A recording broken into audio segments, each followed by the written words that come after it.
Bonjour à tous, bienvenue dans ce nouvel épisode d'Alter Podcast, aujourd'hui consacré au recrutement de managers. Et pour parler de ce sujet, on a proposé à une spécialiste d'en parler avec nous, et qui est Séverine Cousseau du cabinet Talnance. Bonjour Séverine. Bonjour à tous, bonjour Sylvie, bonjour Philippe. Bonjour Séverine, comment tu vas ? Très très bien, ravie d'être avec vous en ce mardi matin et puis en forme.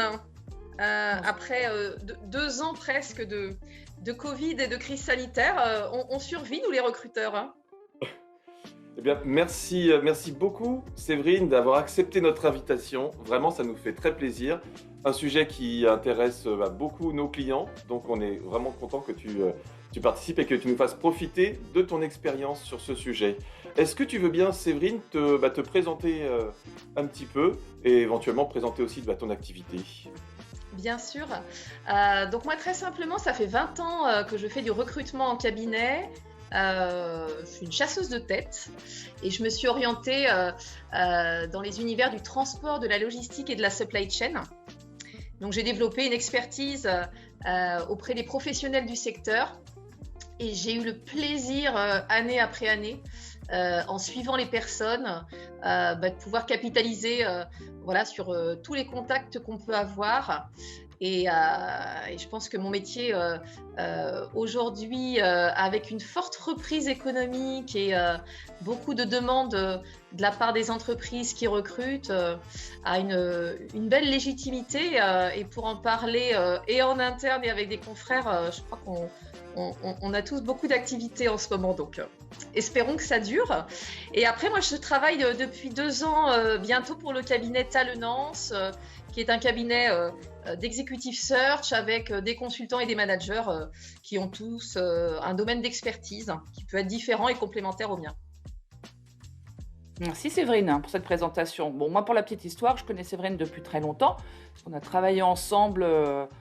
J'ai beaucoup demandé auprès de Séverine ses services pour travailler sur des recrutements de managers de direction.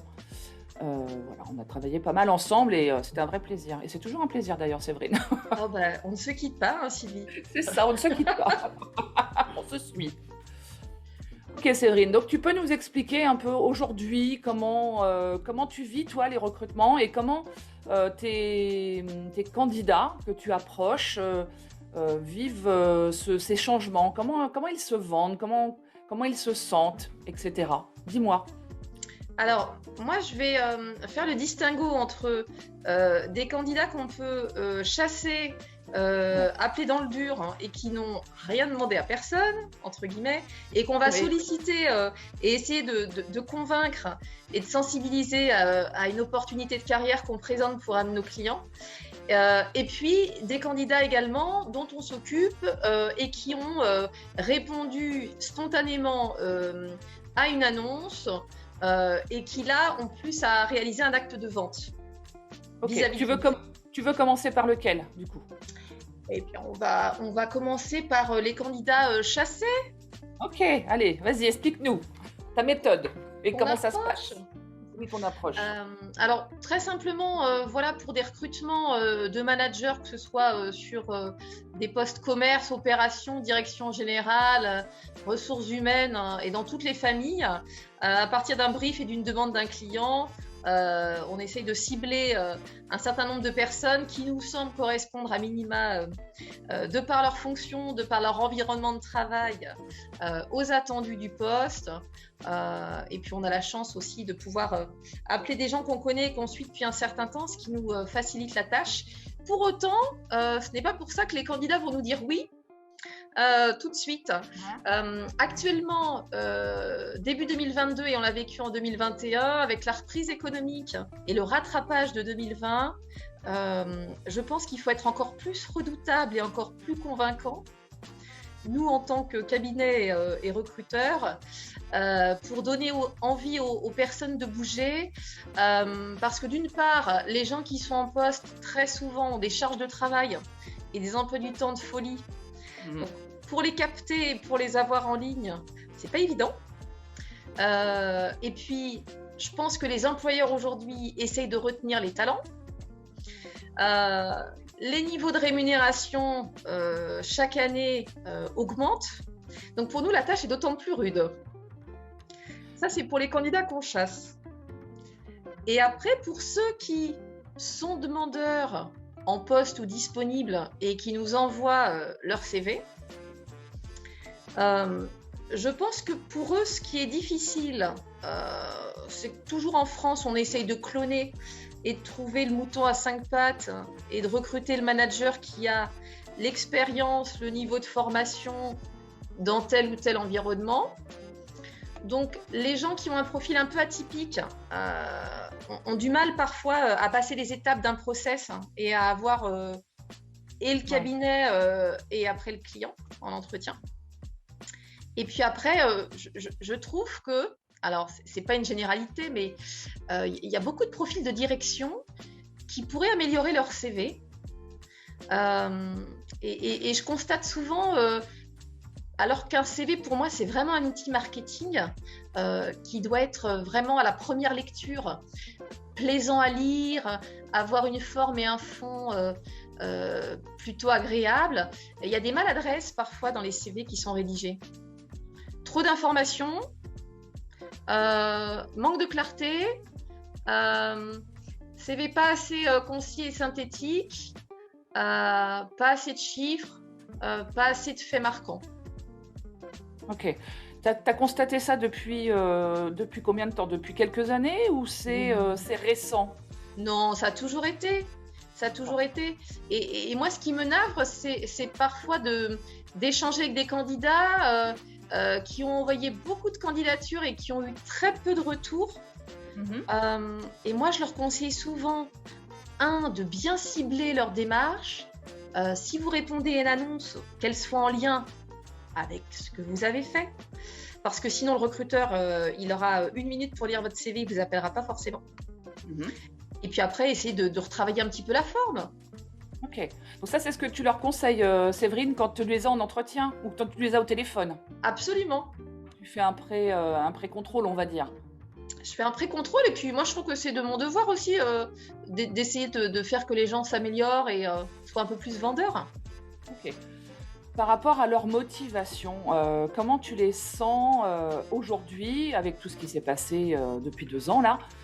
Comment tu les sens au niveau de leur motivation? Est-ce qu'ils sont toujours autant motivés ou est-ce que tu sens qu'il y a quelque chose qui s'est un peu cassé quelque part?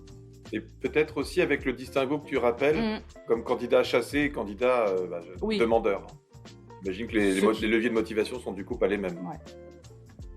Alors, un candidat à qui on propose un changement, une nouvelle opportunité, un nouveau challenge, je m'aperçois que beaucoup d'entre eux ont envie d'une progression, d'évoluer en termes de fonction, au-delà d'un salaire. Je pense qu'une personne qui a exercé le même poste pendant 5 à 10 ans, si on l'appelle pour autre chose, elle aspire à connaître un peu un renouveau avec un périmètre plus important, avec une possibilité d'avoir plus d'équipes, plus de sites, d'être plus en lien avec l'international si elle apprécie de travailler dans ce genre d'environnement. Je pense qu'à poste identique, on aura moins de chances d'intéresser une personne qu'on sollicite. Pour résumer, de ce que tu dis, c'est que les gens ne vont pas bouger de leur entreprise pour prendre le même poste, en fait. La plupart du temps, c'est vrai. Ils vont s'attendre à ce qu'on leur propose quelque chose d'un peu plus pailleté qui les fasse un petit peu rêver dans leur évolution. Après, je trouve que l'effet paillette, on peut le mettre peut-être à poste identique si on leur propose un changement de région. On note que le Sud attire toujours beaucoup les candidats. Ouais. Et nous, on chasse en fait chez Talonnance toute France, que ce soit Île-de-France, Nord, Centre, Ouest, Alsace, Sud-Ouest, Sud-Est. Et je m'aperçois que le Sud-Ouest et le Sud-Est ont toujours la cote. Ouais. Et que certains candidats sont même peut-être prêts à faire baisser leur niveau de salaire si la région est attirante. Enfin, justement, c'est intéressant que tu parles de salaire parce que quand Hmm. on parle de changement d'emploi, c'est quand même, quand on en parle, souvent ce qui revient en premier. Alors que pour en avoir déjà un peu parlé ensemble, apparemment, de ton côté, ça n'est pas le cas. C'est pas forcément. Voilà, c'est ce dont on parle beaucoup, mais qui n'est finalement, au fond, pas forcément le premier levier. Donc, tu as commencé déjà à en parler. Et alors, quels sont les autres leviers en dehors du salaire, du coup? Tu as parlé déjà du poste un peu plus La pailleté. région. La La région. région. Et aussi, je pense que là où tout a été bouleversé, c'est qu'aujourd'hui, les priorités de beaucoup de candidats, même de Mhm. managers qui se sont investis, qui ont fait des heures, qui se sont déplacés énormément auparavant, beaucoup nous disent qu'ils ont envie de se recentrer sur le juste équilibre vie privée, vie professionnelle. Ouais. Et on a l'impression que toutes les années passées, où les gens découchaient, étaient loin de leur famille, rentraient tard le soir, et ben ça, ils n'en veulent plus. Mm. Et aussi bien les jeunes que les moins jeunes, d'ailleurs. Oui, c'est toute génération confondue, en fait, ce que tu dis, Séverine. Toute génération, je trouve que cette crise sanitaire a été révélatrice, finalement, des vraies valeurs de la vie. Et régulièrement, quand on échange avec des candidats, oui, ils ont envie aussi d'avoir plus de temps avec leur famille. Ok. Ça, c'est ce qu'ils te disent quand tu les as en entretien, en fait. Hein. Très Quand régulièrement. Ouais, exactement. Euh, et qu'est-ce qu'ils te donnent comme autre indication, justement, pour quand tu les recrutes pour un poste? Bien sûr, il y a la vie de famille, ça, c'est clair, on le comprend bien. Et c'est vrai que nous aussi, on le voit en coaching, hein, on a beaucoup de demandes aujourd'hui pour un équilibre vie pro, vie perso, parce que les gens ne veulent plus travailler comme avant, ne veulent plus faire ce qu'ils faisaient avant. Ils ont envie de renouveau, en fait. Et ça nous amène justement à la Mm. question du télétravail. Est-ce que dans le recrutement, tu as de plus en plus, alors peut-être pour ceux que tu chasses qui sont plus en position de pouvoir solliciter, demander, avoir certaines attentes, est-ce que tu as de plus en plus de demandes de télétravail et sous quelle forme, voilà, comment est-ce que tes candidats amènent ce nouveau sujet? Je trouve que les managers qui ont des équipes sous leur responsabilité sont moins demandeurs d'avoir du télétravail, même si on leur propose, parce qu'il y en a qui ont besoin d'être sur le terrain, d'être sur la dalle, comme on dit, et dans différentes équipes, que ce soit opérationnel, IT, RH. Je pense que les managers, ils ont besoin de sentir une proximité, une collaboration en présentiel avec les gens qu'ils managent.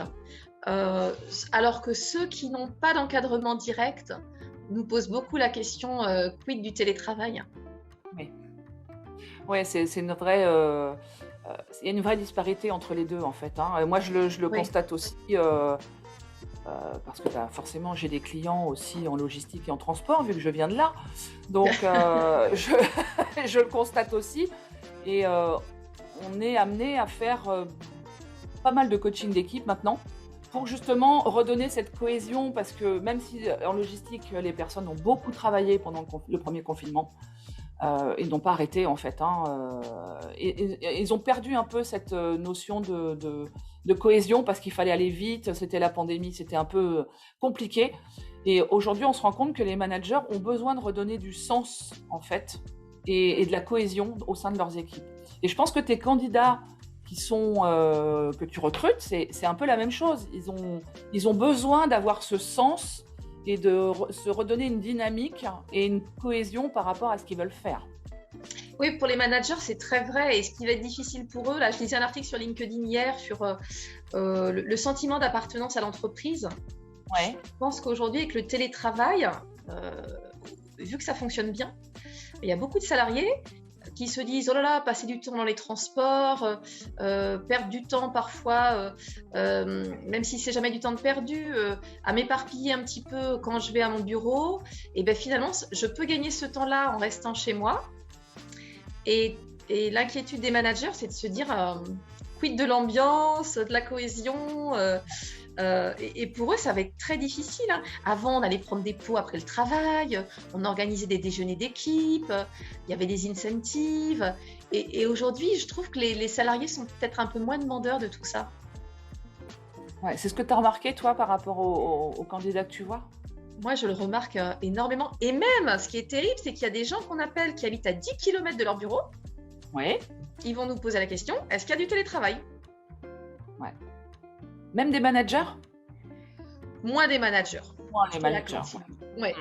Non, Ouais. le manager, je pense que sa priorité, voilà, c'est de retrouver la chaleur humaine et la proximité des personnes qu'il a sous sa coupe. Et c'est assez intéressant ce que tu dis, Séverine, parce que c'est ce qu'on retrouve nous aussi en coaching, hein. C'est ce que je te disais, hein. Vraiment, moi je le ressens aussi très fortement. Les personnes, qui, comme tu disais, qui sont sur la dalle, qui sont sur le terrain, ont besoin justement d'être avec leurs collaborateurs. Les managers ont besoin d'être avec leurs collaborateurs. Et les fonctions support, en fonction de ce qu'ils font, hein, c'est pas, il n'y a pas que dans la logistique, hein, bien évidemment, mais en fonction de ce qu'ils font, n'ont pas forcément un besoin d'être tous les jours avec leurs collaborateurs ou avec leurs collègues. Et il y a autre chose qu'on remarque aussi en coaching en ce moment, c'est que donc de l'autre côté, du côté des recruteurs, de tes clients, nous en coaching, on observe qu'il y a aussi beaucoup de questions puisqu'il y a beaucoup de choses qui changent et parfois de l'appréhension et parfois même certains dirigeants ou managers qui sont un petit peu perdus sur comment que proposer déjà à ses collaborateurs parce qu'ils sentent qu'il peut y avoir une demande qui a changé. Mais qu'est-ce qu'on propose, qu'est-ce qu'on met en face de cette demande et comment on réorganise, en fait, comment on maintient aussi, comme tu le disais, Séverine, comment on maintient l'esprit d'équipe avec des nouveaux outils qui, a priori, sont plus froids, donc qui ne le facilitent pas. Bref, il y a beaucoup de questions sur comment, en tant que manager ou dirigeant, je vais réorganiser tout ça par rapport au télétravail. C'est vraiment des réflexions et des sujets prenants et qui vont les animer dans les prochains mois, je pense, monsieur un manager. Je pense, ouais, je pense. Tous les cas, le monde a changé, le monde est en train de changer. Le monde évolue, mais c'est d'autant plus intéressant, c'est que nous aussi, en tant que personne et en tant que coach ou recruteur comme toi, Séverine, on s'adapte en fait à ce changement et je trouve ça très intéressant parce que ce qui fait ce que tu dis en fait, hein, c'est que tu vois des personnes, tu les vois sous un autre jour en fait, en recrutement. Toi aussi, voilà, tu es obligé de faire différemment, d'exercer ton métier un peu différemment que ce que tu faisais il y a quelques années. Mais je préfère quand même les entretiens face-to-face que les entretiens visio. On est d'accord, en coaching, c'est pareil. On préfère voir les gens. On préfère être avec eux. C'est tellement agréable d'être avec les personnes. En visio, c'est très sympa parce qu'on peut tout à fait échanger et puis gagner du partager. temps. Oui. Et on gagne du temps, exactement. Mais c'est quand même... Tu as raison, je suis d'accord avec toi. Et Philippe, je pense que Philippe partage aussi.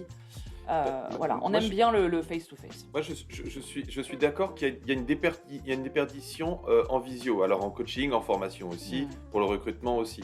Mais quel point positif, sachant que on est obligé de compenser par autre chose puisqu'on est en visio, quelles sont les ressources peut-être que les candidats, que même toi, tu es obligé de développer pour compenser cette déperdition de sensations lors d'un entretien?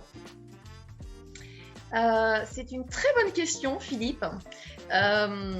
Surtout que derrière un écran, alors au-delà de la tenue vestimentaire et du style, parce qu'on peut tout à fait mettre une belle chemise et avoir des baskets ou des chaussons que le recruteur ne verra pas. Alors, je pense que pour séduire ou convaincre en tant que candidat lors d'un entretien visio, être assez factuel, ne pas se noyer dans des détails et dans un monologue comme ont tendance à le faire certaines personnes, qui peut ennuyer le recruteur qui aura peut-être tendance à faire autre chose pendant qu'on lui parle, d'où l'avantage parfois de la visio, c'est qu'on peut faire plein de choses à côté. C'est pas bien ce que je dis, mais c'est très vrai. Essayer de capter l'attention, essayer de faire une synthèse pertinente de son parcours, essayer de poser des questions pour effectivement que l'entretien soit interactif. Oui, c'est vrai que c'est un petit travail à faire sur soi-même. Comment effectivement bien me vendre derrière une caméra. En fait, ce que tu dis, c'est que l'outil de visio est un peu plus facilement, on décroche plus facilement, c'est peut-être un peu plus soporifique. Donc, moi, je le ressens comme ça, je sais pas vous. Hein. Le monologue d'un candidat, quand c'est en face-to-face, il y a d'autres choses qui permettent de maintenir une forme d'attention, alors que dès qu'on est en visio, si je comprends bien, là on décroche plus vite et comme tu dis, tu peux commencer à préparer ton prochain entretien pendant que avec celui-là. Oui, donc, tu t'es dénoncé toute seule. Hein. On essaye de pas le faire, mais voilà, c'est la petite recommandation qu'on pourrait donner aux personnes. Puis un entretien visio, il sera plus court en général qu'un entretien en face à face. Ouais. D'accord, donc il faut être beaucoup plus synthétique, beaucoup plus direct et prendre en considération qu'on peut vite s'endormir, donc il faut aller dans le vif du sujet tout de suite. Il faut être punchy, il faut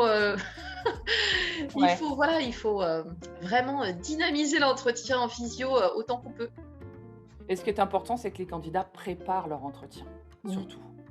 Souvent, ce qu'on peut remarquer, c'est qu'ils ne sont pas préparés à 100% en fait.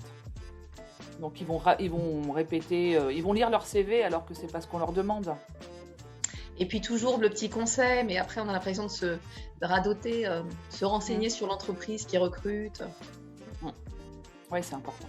C'est un peu un basique, mais ça reste fondamental. Ouais. On est bien d'accord.